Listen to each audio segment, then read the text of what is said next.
Dabar matzo bashapa habarora. A dabar matzo, an imperative, is a command word of the second person. It is a word you use when you want to tell someone, a second party, to do something. Hach is from the verbal root charasha, charash, which in the causative verb stem, or shablat ha, as we refer to the causative stem in the pure language, it means to be quiet, to keep silent, to stand down. The imperative hach in the causative means cause yourselves to be silent or keep quiet. Next word, ale. Ale. This is a preposition al, meaning to or before, combined with a pronominal suffix in the first person, common singular, me. Ale means to me or before me. Hachresho ale, cause yourselves to keep quiet before me. Next word, am. Am. This is the plural masculine noun meaning islands. Hachresho ale am. Keep quiet before me, islands. Thus, these islands, we don't know who they are yet, but these islands are the second person to whom the direct command, hachresho, is being given. They are being ordered by the speaker, who is Yahweh, to keep quiet before him. And the reason why is given in the clause that follows. Wala amem yachlepochach. Wala amem yachlepochach. And the people, let them renew power. The first word in this clause, wala amem, the letter wa is the conjunction and, then the word la amem after this is the plural noun for people. The next word is a adjussive verb, which is a command of the third person, and this verb belongs to the causative stem, third person masculine plural, and in the imperfect aspect, yach lepo, let them renew. From the verbal root cha la pa, chalap, which means to change, to transform. The last word in this clause is the noun chach in the singular absolute, which means strength or power. Wa la'amem yachlepo chach. And the people, let them renew power. The islands are being ordered to be quiet, to stand down and to not interfere, so that the people of Yahweh may go to these islands and renew their power there. They will be changed and transformed in these islands and go from being weak and powerless to strong and powerful. These islands where this transformation is to take place are commanded by Yahweh to let it happen right under their noses and in their own backyard. Hachresho ale'e'em wala'amem yachlepo chach. The next word is its own clause by itself. Yagasho. Yagasho. This is an imperfect verb in the third person masculine plural of the basic stem from the verbal root nagash, which means to approach. It is a weak verb that begins with the letter na, and that letter is dropping out in the imperfect aspects. Yagasho means they will approach. The next word is an adverb, az, which means then. After this, we have another verb, yadabaro. Yadabaro. This is a strong verb in the intensified stem, third person masculine plural, from the root dabar, which means to speak or to say. Yadabaro in the imperfect aspect means they will speak. Az yadabaro means then they will speak. The subject of this verb is the people who will renew power on the islands. The next word is yachado. Yachado, which is an adverb which means together, united, or unified. Az yadabaro, then they will speak, tells us that the people have something they wish to say. Then yachado is the first word that the people speak. After this, we have la mashpat. La mashpat. The la is a preposition and definite article preceding the noun mashpat, which means judgment. The last word in verse 1, nakaraba. Nakaraba is a cohortative verb in the imperfect aspect, which means it is a command of the first person in the common gender and plural number. And it means, let us come near. Let us come near. From the verbal root karab, which means to draw near. So that's each word of verse 1 of Yahsarel chapter 41, parsed out with every grammatical feature accounted for and explained. Now, I despise the English language because it's the language of my people's former slave masters. I hate the fact that I have to use it in my videos or else people will not understand what I'm saying. I also hate translations of the scriptures into any language. I don't need them. I speak and read the pure language fluently. But if we have to translate this verse into the filthy heathen English language, then the literal translation, and I mean the verbatim word-for-word translation, is this: keep quiet before me, islands, and the people let them renew power. They will approach, then they will speak, together for the judgment let us come near. So what does it mean? The speaker is Yahweh via his prophet Yahsarel. The speaker is handing down an order to a group of nameless islands to stand down, to be quiet, and to allow another people to come to their islands so that they may renew their power in those islands. They are coming. This is not a request. They are coming whether these islands like it or not. And the people who are coming, although they arrive weak and powerless, they are going to be transformed into a strong and powerful people while they are there. They speak as one. They come united. They are all on the same page in terms of what they believe and what they are setting out to do. They come to establish the mashpat, the judgment, which means they are coming to create an area, a boundary within which the judgment of Yahweh is supreme. That means an area where the tabernacle of Yahweh is built and where all of his laws, statutes, and commandments are kept to the letter. That's why they come. They come to reestablish the covenant and to keep it. Now, I have taken the time to go over in detail the literal word-for-word meaning of this verse. The heathen interpretations of this verse, on the other hand, and when I say heathen, I mean the European Christian and Jewish interpretations of this verse, the interpretations that they offer border on the mentally retarded. And I know this is the hand of Yahweh. The heathen Bible interpreters would have us believe that this verse is some kind of challenge made by the Creator to all the nations of the world to muster up their strength and to come together to try to justify their idolatry before him. Don't ask me how they reached that conclusion. I don't care. But if you look up Christian and Jewish commentaries of this verse, this is the nonsense that you will find. The exact phrase used at the beginning of this verse, Yahsarel, let them renew power, has already been used by the prophet Yahsarel in the previous chapter, chapter 40 and verse 31. And those who wait on Yahweh, let them renew power. They will mount up the wing like eagles. What does that mean? Does it mean that one day those who are waiting on Yahweh will have superpowers and fly through the sky like Superman does in the comic books and in the movies? No, that's not what it means. It means that Yahweh is going to put his people on airplanes and fly them like eagles fly to the islands that we have been reading about.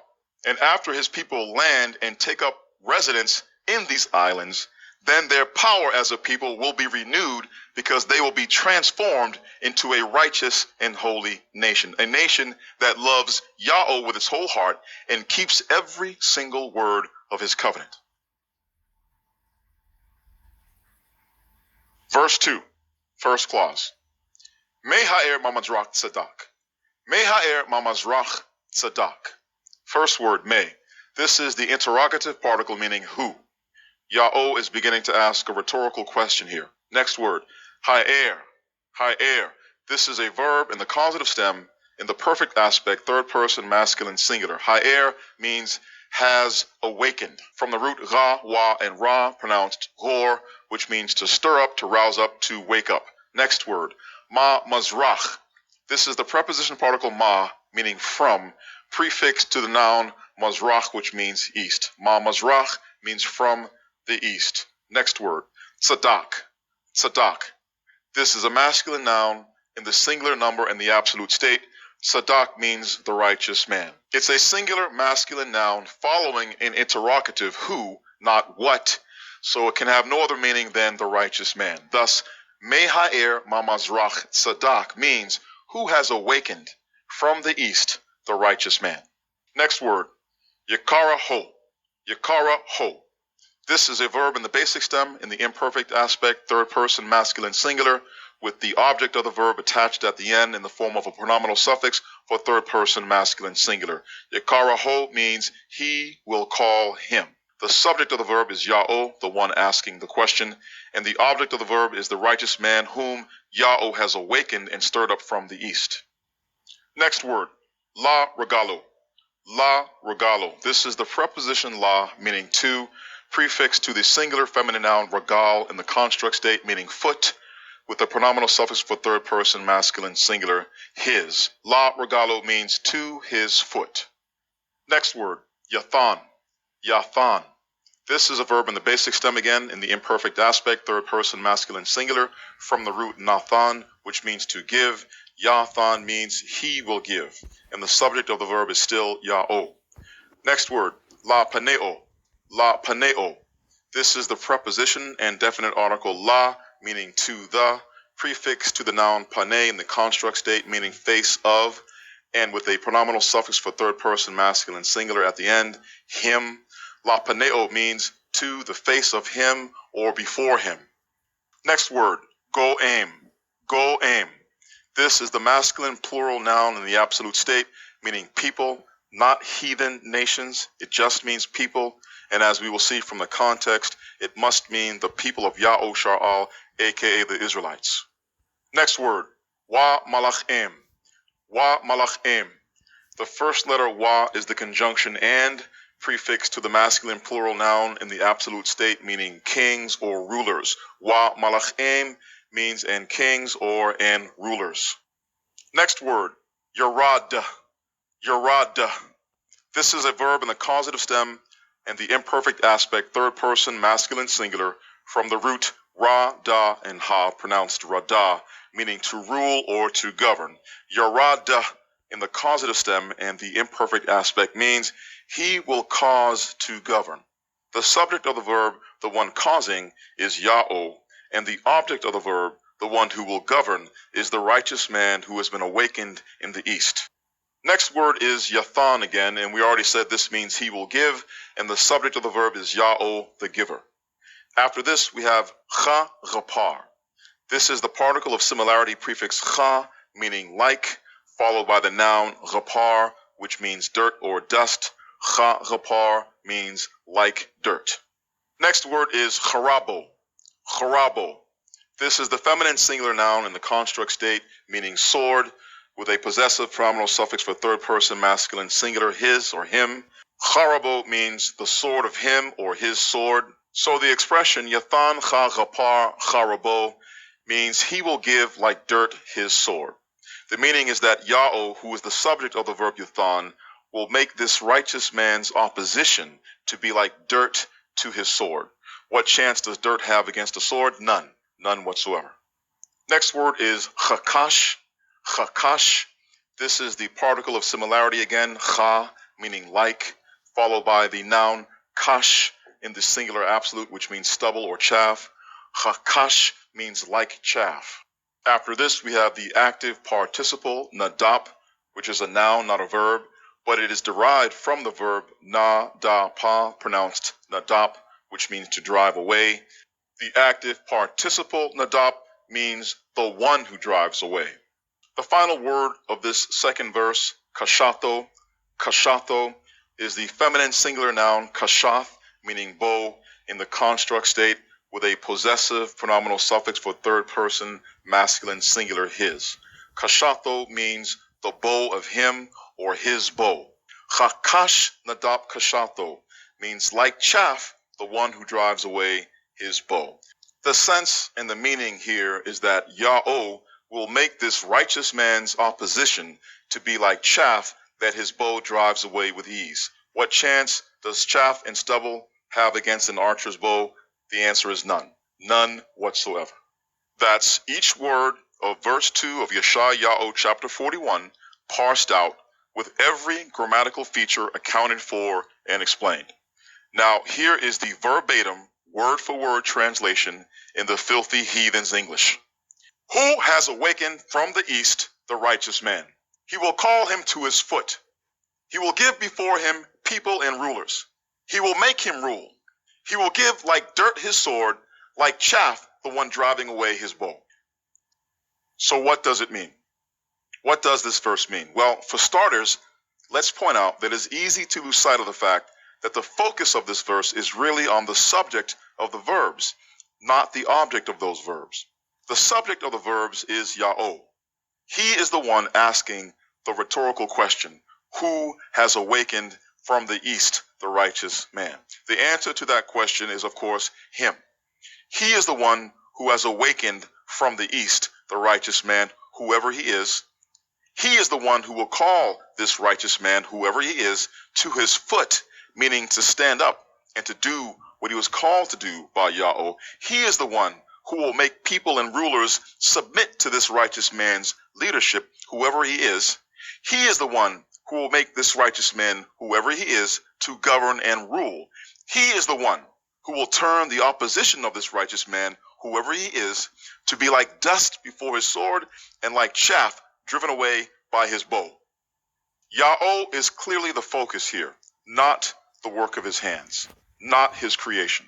But as for his creation, the heathen Bible interpreters want you to believe that the Tzadok, the righteous man of this verse, is the heathen king Cyrus of Persia, who lived in the 6th century BCE. This despite the fact that Cyrus was not a Tzadok. He was not a righteous man, according to the way we would determine righteousness by Torah. Cyrus was a hardcore pagan idol worshiper. The god Cyrus served, in his own words, from his own inscriptions, was the pagan Babylonian god Marduk. That was Cyrus's lord. He never acknowledged the deity of Yahsarel as his lord ever. Marduk was the supreme deity according to Cyrus, not the deity Yahweh. Again, these are his own words, not mine. And here is proof from the famous Cyrus cylinder, which he authored in Babylon in the year 539 BCE. And I quote, Marduk, the exalted, is the Lord of the gods. He called out his name, Cyrus, king of Anshan. He pronounced his name to be king all over the world. Marduk is the great Lord, and I daily attend to his worship. The Cyrus cylinder, lines 10, 12, and 23. Now, my question to you, the viewer, is this.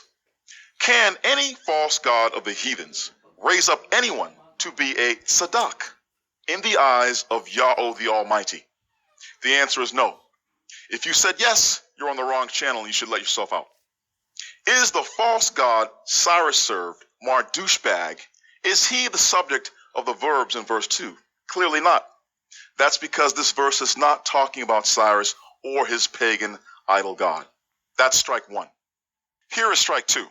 Cyrus of Persia did not become a governor of foreign kings. Cyrus dethroned foreign kings. He did not allow any foreign king to keep his throne. But this prophecy states that the righteous man awakened from the east, whoever he is, will govern people and rulers. He won't face opposition from any VIP or from anyone who actually matters.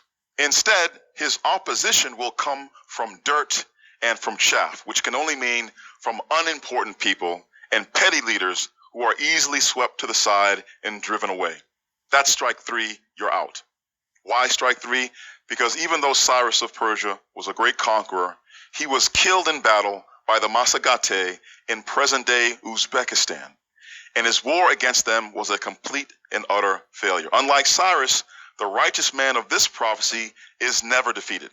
There are 0 losses on his record. So this man cannot possibly be Cyrus, no matter what heathen Bible interpreters say.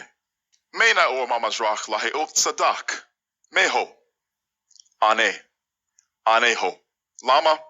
La kar ad sham bor hashemeim wa haaratz. Ma shamo. Shamo ya'o. Shamo ya'o za shamo. Wa ma balaido ain ala aim.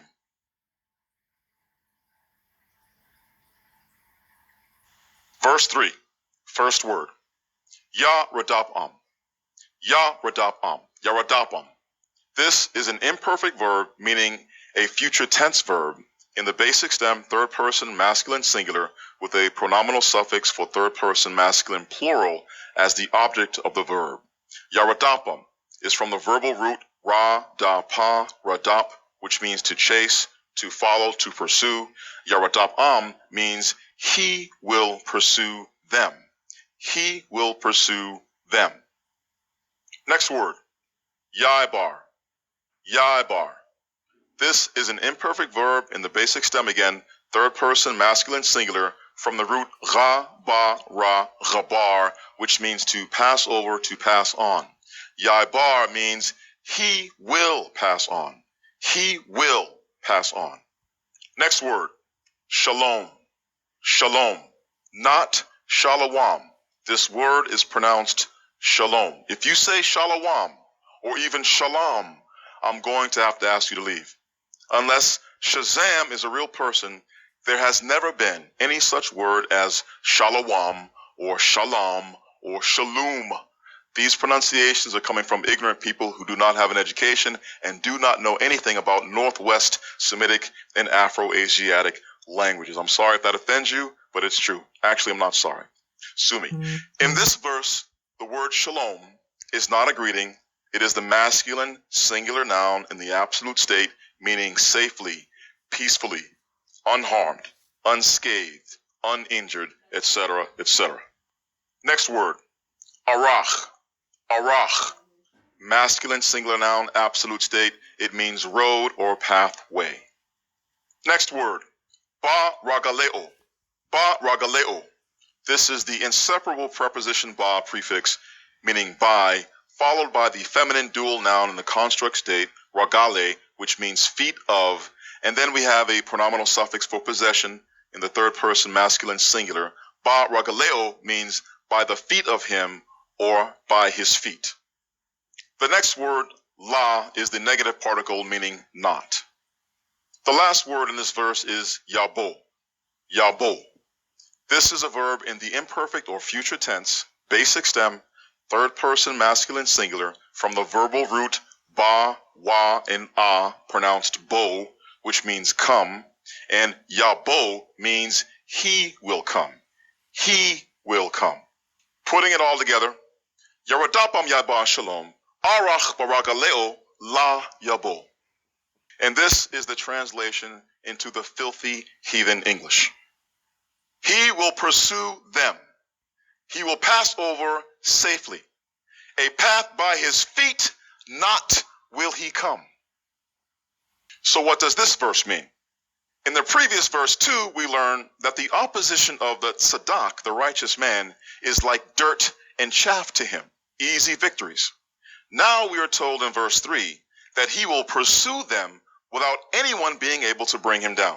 He passes over safely without suffering any injury. They run and he chases them. On the face of it, it sounds like Alexander the Great, who campaigned for 15 years straight and never lost a single battle.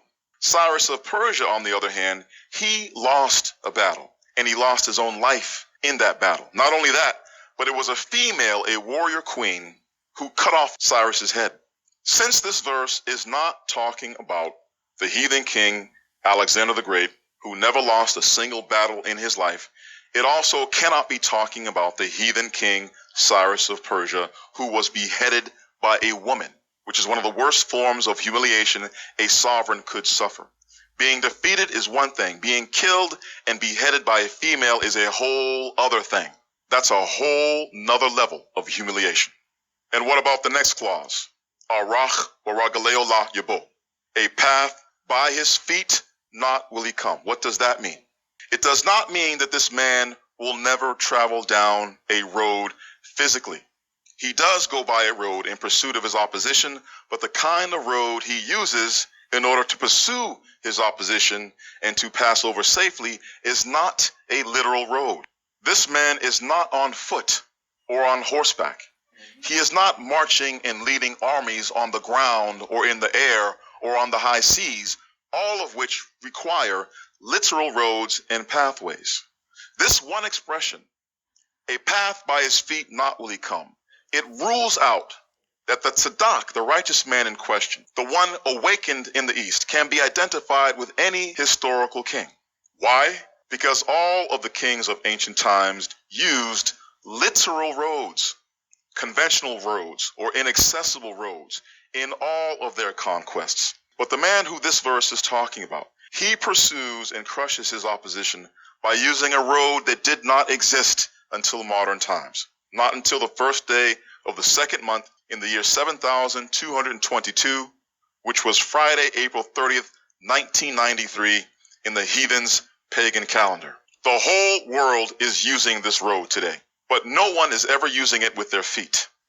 Therefore, whoever the tzaddik is, the righteous man in the east, he cannot come on the scene and crush people, crush his opposition, prior to the introduction of this road in 1993. Meradap Athabeo wa Gabar Shalom. Me Yabar Arach Wala Baragaleo. Meho. Ane. Aneho.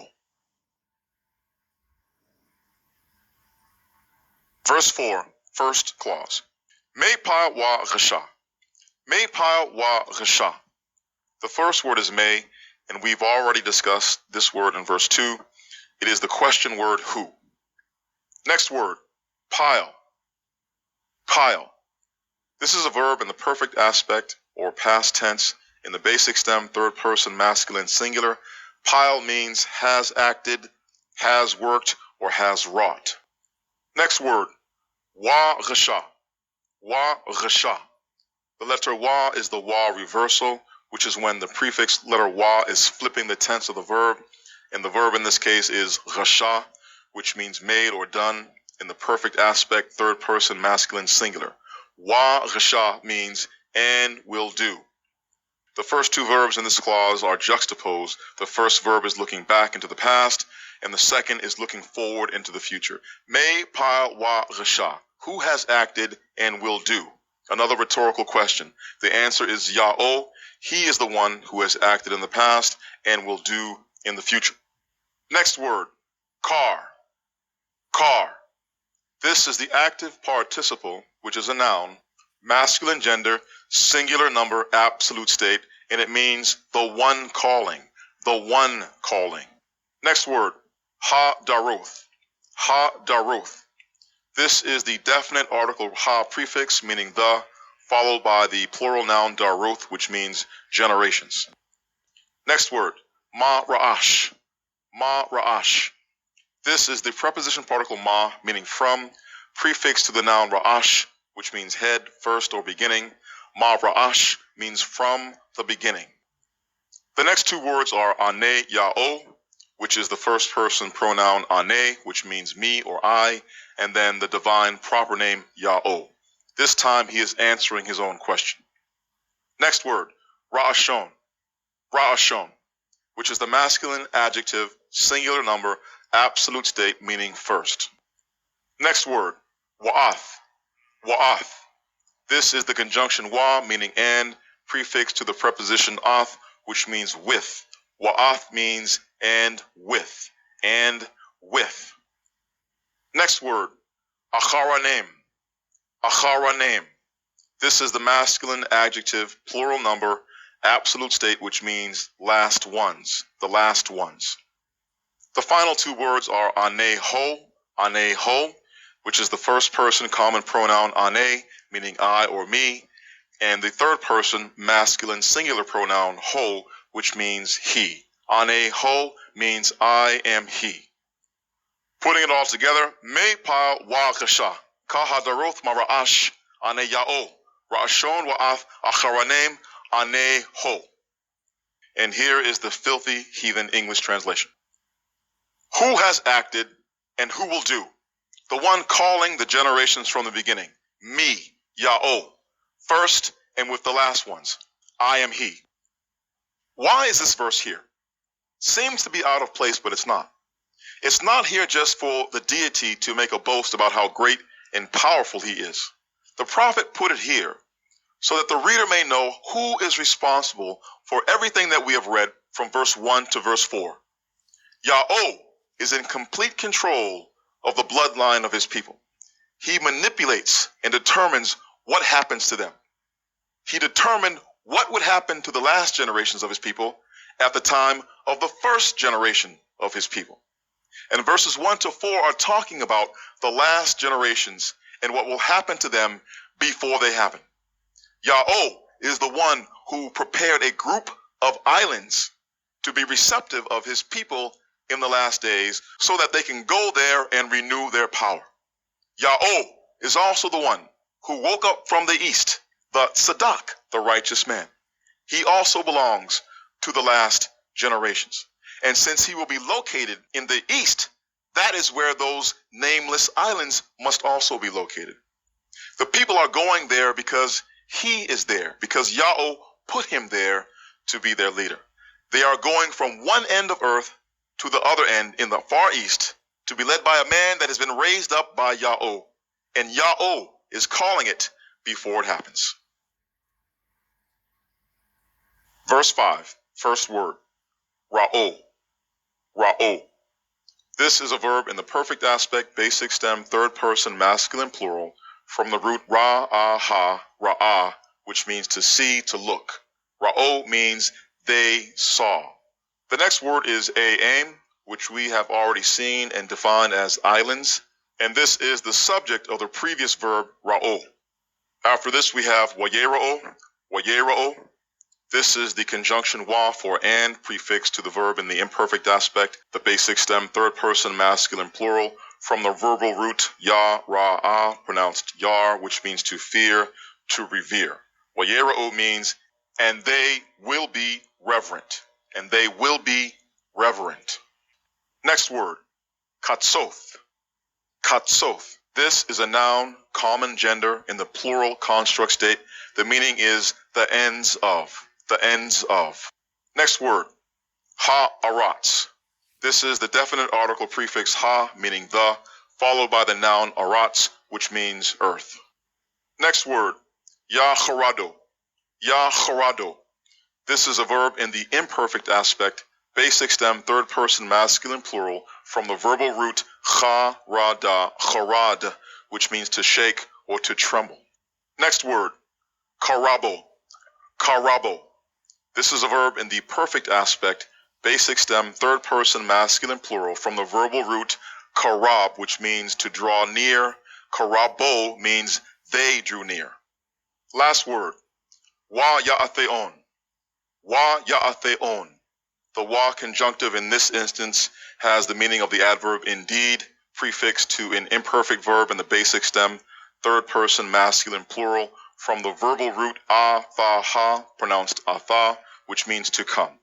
The verb has a superlative sound or paragogic suffix letter na at the very end for emphasis. Wa ya'atheon means, indeed, they will surely come. This verb and the previous verb take us back to the verb nakaraba in verse 1, let us draw near, let us come near. The subject of all three of these verbs is the same, the people, la'amem, the people who are coming to the islands to renew their power. Putting it all together, ra'o-e'em, wa-ye-ra'o, katsoth ha'arat yacharado, karabo, wa-ya'atheon. And here is the translation into the filthy heathen English language. The islands saw, and they will be reverent. The ends of the earth trembled. They drew near, indeed, they will surely come. Who are these islands in verse 5? Obviously, the same islands mentioned in verse 1. The islands in the east, where the Sadak is located, and where the remnant of Yahweh's people are headed to reestablish the covenant their fathers made with Yahweh, to lay the foundations of their kingdom, which will take back the promised land in the Levant once their power has been renewed in the islands. Yahweh will transform his remnant people, the ones who he has arranged to fly to the islands on the wing of eagles. He will transform them from a wretched and needy band of exiles into a thriving and vibrant black nation in the islands of the sea at the end of earth, in the far east where the sun rises, the place where his name is now being reproclaimed by a ravenous bird. I'm not calling them black just because I'm black. I'm calling them black because the prophet Yahsarel literally calls them that in chapter 42 and verse 11. Yahweh knew from the beginning that one day the skin color of his people, the color they were from the very start, would one day be a curse to them. So he had his prophet Yahsarel predict the reversal of that curse centuries in advance. His people are Kadar, black-skinned, and he has been manipulating their generations in order for a desired outcome, which he planned from the beginning to happen. And it's happening now as we speak.